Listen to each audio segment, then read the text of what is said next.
Hey, good morning, folks. My name's Eric, and before we get into this little project of mine, a little bit about myself first. So, originally from Livingston County, Michigan, and in 2008 I joined the Marine Corps. I stayed 8 wonderful years doing that, and then I moved back to Michigan. I was a service manager at an equipment company, and then for some wild idea, I decided I wanted to move to Central Florida, and it's been a wild ride since. So what we got going on today is I got a 1997 Toyota Hilux, and purchased it thinking it was a sound motor. I know the 1KZ TE engine it has in it is known for cracked cylinder heads. I thought I caught it before it cracked, and I could do some modifications to bulletproof it to prevent it from cracking, or at least extend its life before it does crack. It's not a matter of if, it's a matter of when with these motors. They are extremely reliable. However, this is a very known issue. So what I'm going to be doing is I'm going to be removing the cylinder head and inspecting for damage and any other issues. So I'm not going to get into the details of what hand tools I'm using, because we all use the tools that works for us. The only thing you have to be particular with this is it's all metric. Alright, so it's pretty basic. To get the cylinder head off, we got to get things like the air intake, the accessories, the timing, the charge pipes, valve cover, all that stuff, get it down to where we can access the cylinder head and get it off in a safe manner without damaging any other components.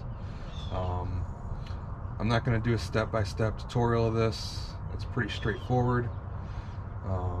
So if I run into anything particular I have an issue with or need to know, I'll let you guys know. Other than that, stand by, watch, and don't tear me up too much in the comments.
Take a few minute break. My hand's starting to cramp up, and I just want to talk about the modifications that I'll be doing to this. Just keep it cool, keep it running better, and just longevity in general, at least from my point of view. So I'm going to be changing out the viscous fluid in this this fan hub. I'm also going to be upgrading the fan from a 7-blade up to a 10-blade, so I can pull more air through the radiator, keep the temperatures down, or at least keep them controlled a little bit better. And that'll be it for the fan hub. On top of that, the radiator appeared to be in pretty good shape at first, but on top here, you can probably see that there's a big old chunk missing, just from previous mechanic or whoever. Got damaged. It wasn't leaking when I got it, but I'm not taking the chance. I do have an upcoming trip going from Florida all the way up to Mackinac in Michigan, and I don't want any issues. So I'm going to be replacing the radiator. I found a direct replacement online, all aluminum. It appears to be good quality, but you never know with the stuff online. So I'll be installing that. And some other modifications I'll be doing is I'll be deleting the EGR, and I was planning on doing that regardless of changing the head out or not, but I'll tell you what, taking the head off is going to make that job a whole lot easier, because I can get to the pipe, get it off, and why the head is off of it, because I'm pulling the cylinder head with the intake and the exhaust on it, so it'll make life a lot easier. Also be fabricating a full 3-inch stainless steel exhaust turbo back, and I'll be doing it at my buddy's shop on a hoist. He's been gracious enough to let me use his place multiple times, and I'm in his debt for that. So I'll show you a little bit what we got going on in here. And you know, it's very clean for being almost 30 years old. And I got the charge pipes off, the air intake off. I got some of the accessories starting to come off there. It's just all the little nitty gritty bolts and nuts that hold brackets on, and it's getting that stuff off so when I pull this I don't damage anything, crush any wires. You know, wire connectors, they're old, they're almost 30 years old, they're getting brittle. So just being very, very delicate, very tedious, and making this go back together as easy as possible once I get it apart. So I'm gonna get back to it here, and I'll update in a little bit.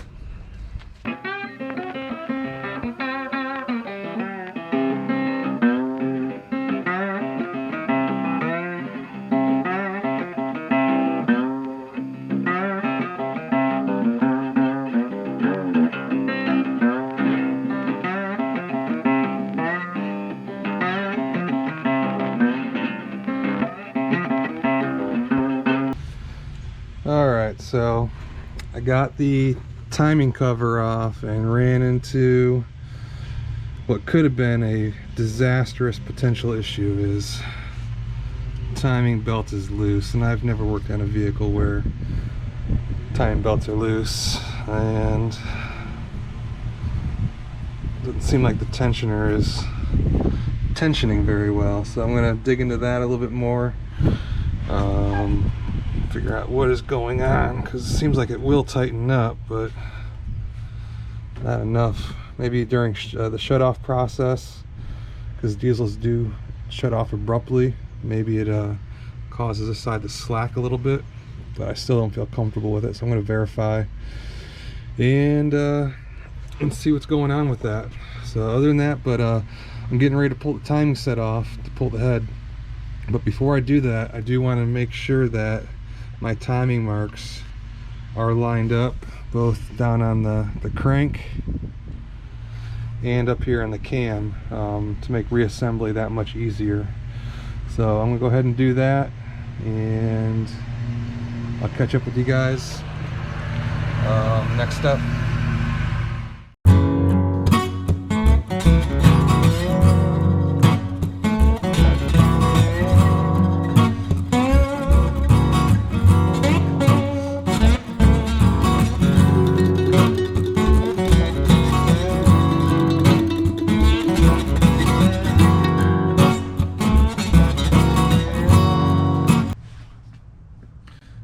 Alright, so I think I have everything disassembled. I got all the head bolts out, and I did my best to clean the head up around the sealing surfaces to keep any debris from falling into the motor. Basically just gave it the best brake clean baptizing I could give it, and yeah, I'm gonna pull the head off, and we'll see what the head looks like, and hopefully the cylinders didn't get glazed from all the coolant.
how's it going?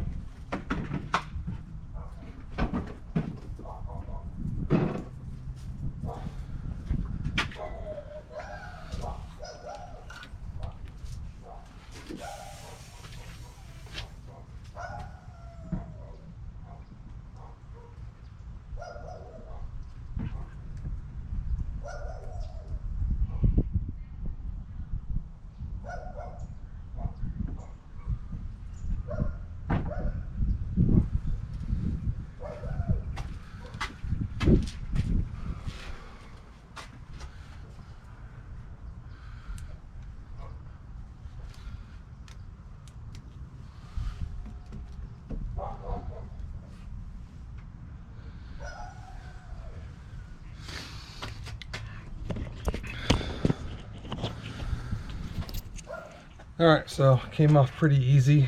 Had one little vacuum line had to pull off, and then up and away. But I was worried about some glazing in the cylinders, but maybe hard to see there. But we got plenty of cross hatching, and no. The pistons all look like they're in good shape.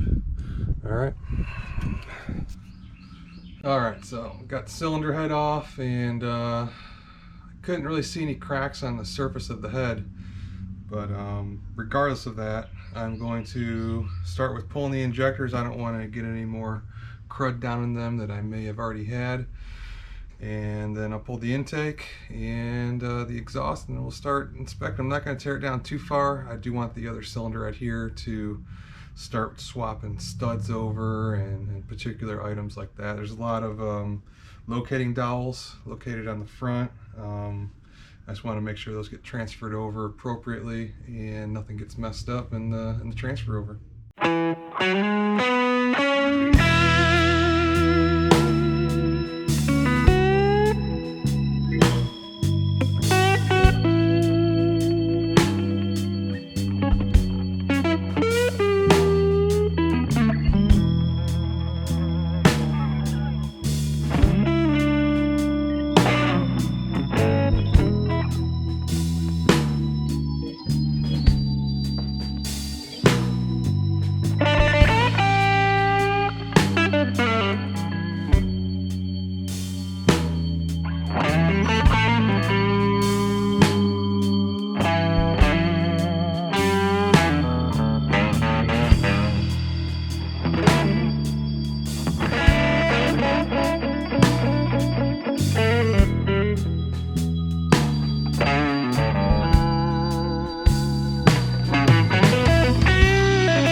All right, so I got the